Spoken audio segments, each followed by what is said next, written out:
অসময়ে ঝড় উঠলো, মনে তো হচ্ছে এক্ষুনি বৃষ্টি নামবে। না না, এখন বৃষ্টিতে ভিজলে চলবে না, আমাকে কোনো একটা ছাউনি দেখে দাঁড়াতে হবে।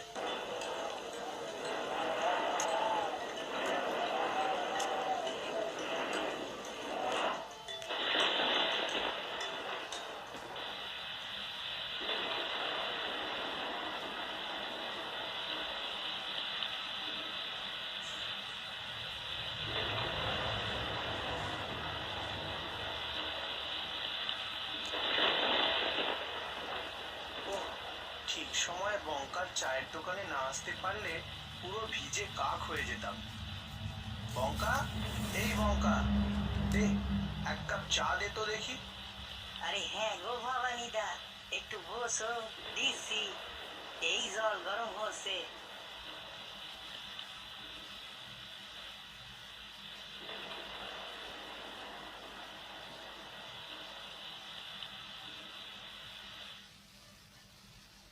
ভবানী পাঠক হলো এই পলাশপুর থানার একজন কনস্টেবল। তার দিনের বেলায় থানায় ডিউটি থাকে, আর রাতের বেলা সারা পলাশপুর গ্রাম তাকে ঘুরে ঘুরে পাহারা দিতে হয়। আগে অবশ্য সে সারা গ্রাম একটা লাঠি হাতে হেঁটে পাহারা দিত, কিন্তু থানার বড়বাবু তার এই অসুবিধা দেখে তাকে একটা নতুন সাইকেল কিনে দিয়েছে। দিন রাত এই পুলিশের ডিউটি করতে করতে তার আর সংসার করা হয়ে ওঠেনি। এই নাও গো ভবানীদা, তোমার চা। হ্যাঁ হ্যাঁ দে।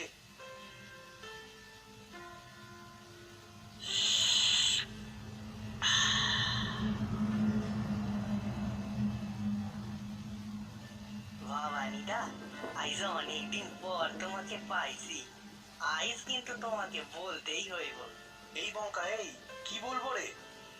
কেন গো, সারা গ্রাম শুদ্ধ মানুষ জানে তুমি এই কদিন আগে ভূতের খবরে পড়েছিলে না?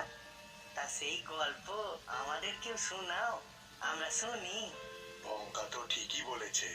ভবানী, শোনাও শোনাও, এই বৃষ্টির সময় ভূতের গল্প হলে পুরো জমে যাবে। আচ্ছা আচ্ছা ঠিক আছে, বলছি, চাটা শেষ করে নি।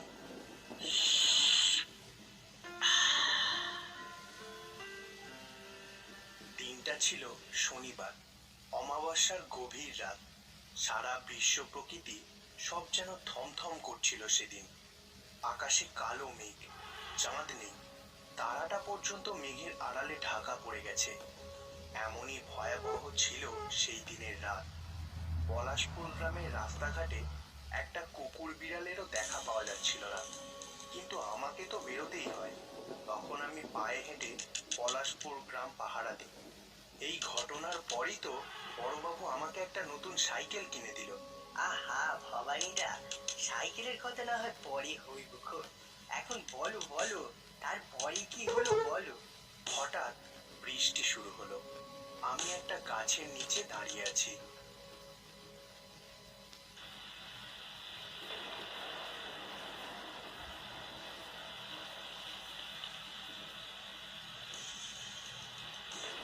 তাড়াহুড়ো করে বাড়ি থেকে বেরিয়ে পড়লাম, কিন্তু আসার সময় ছাতাটা আনা হলো না। যা বৃষ্টি শুরু হয়েছে, এখন থামবে বলে তো মনে হয় না। আমার আবার একটু ঠান্ডা লাগার ধার। এখন যদি একটু ভিজি, তাহলে আমাকে আর দেখতে হবে না।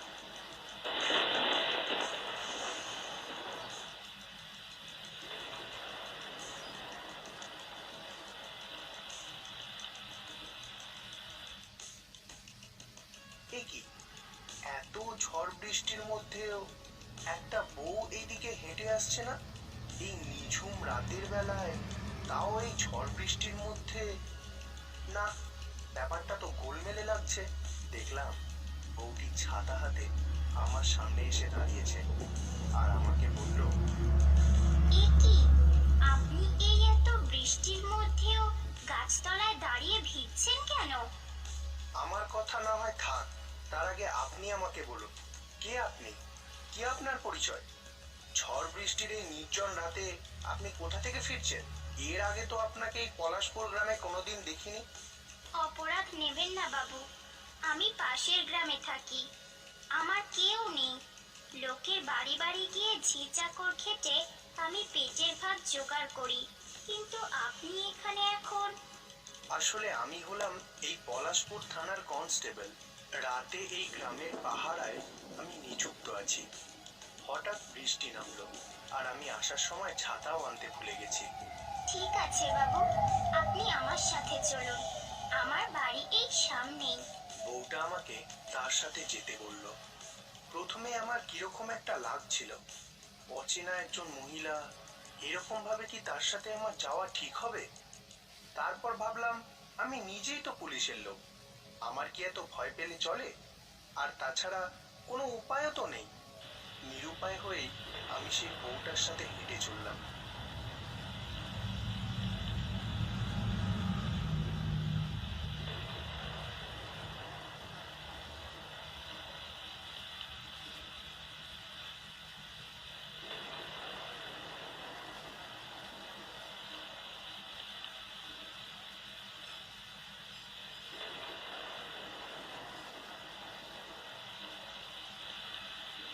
বাড়িটা ছিল একটু নির্জন এলাকায়। এই বাড়ির বেশ অনেকটা দূর দূরান্তেও কোনো বাড়ি ছিল না। আপনি এখানে বসুন, আমি আপনার জন্য কিছু খাবার নিয়ে আসছি।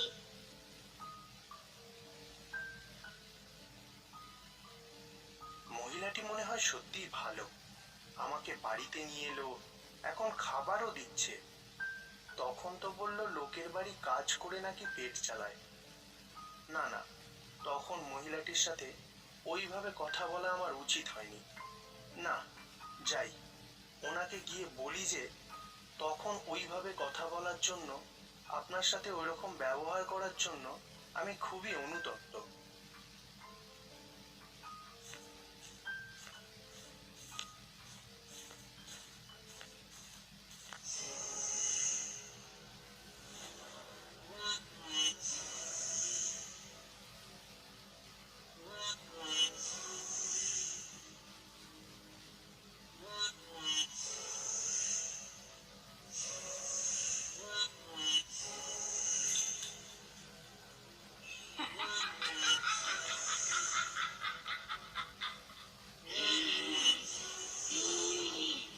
আজ অনেক দিন পর বুঝিয়ে ভালিয়ে একটা মানুষ ধরে এনেছি, এবার ওকে মেরে ওর রক্ত চুষে খাবো। আসলে আসলে আমি যে মহিলাটিকে ভালো মানুষ ভেবে তার বাড়িতে এসেছিলাম, সে সে কোনো মানুষ ছিল না। আমি দেখলাম সে আমাকে মারার জন্য তার তরোয়ালে ধার দিয়ে চলেছে। ততক্ষণে ততক্ষণে আকাশে বৃষ্টি থেমে গেছে।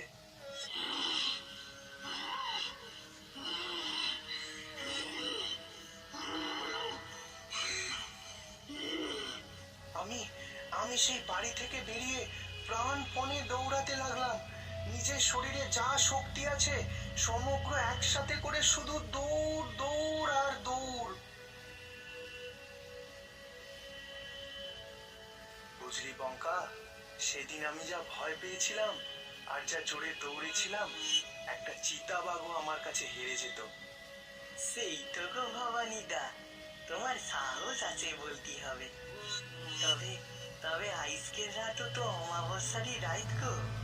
ভবানীদা, তোমার ভয় করে না গো? ভয়? ভয়কে জয় করেই তো আমরা সকলে বেঁচে আছি রে। না হলে কি আর এই গ্রামের রাতে পাহারার কাজে নিযুক্ত থাকতে পারতাম রে? তা তা হ্যাঁ গো ভবানী, তারপর তুমি এই ব্যাপারটা যাচাই করনি? পাশের গ্রামে খোঁজ নিয়ে দেখেছিলাম। কিছুজন বলল কয়েকদিন আগে এক বাড়িতে চুরির দায়ে একটা বউকে তাড়িয়ে দেওয়া হয়। ওই বউটা বাড়িতে বাড়িতে ঝি চাকরেরই কাজ করত। এই চুরির দায় সহ্য করতে না পেরে সে গলায় দড়ি দিয়ে আত্মহত্যা করে। আর তারপর থেকেই প্রতি অমাবস্যার রাতে সেই বউটির অতৃপ্ত আত্মা চারিদিকে ঘুরে বেড়ায়। চল রে বঙ্কা, আমাকে এবার বেরোতে হবে, বৃষ্টি তো থেমে গেছে।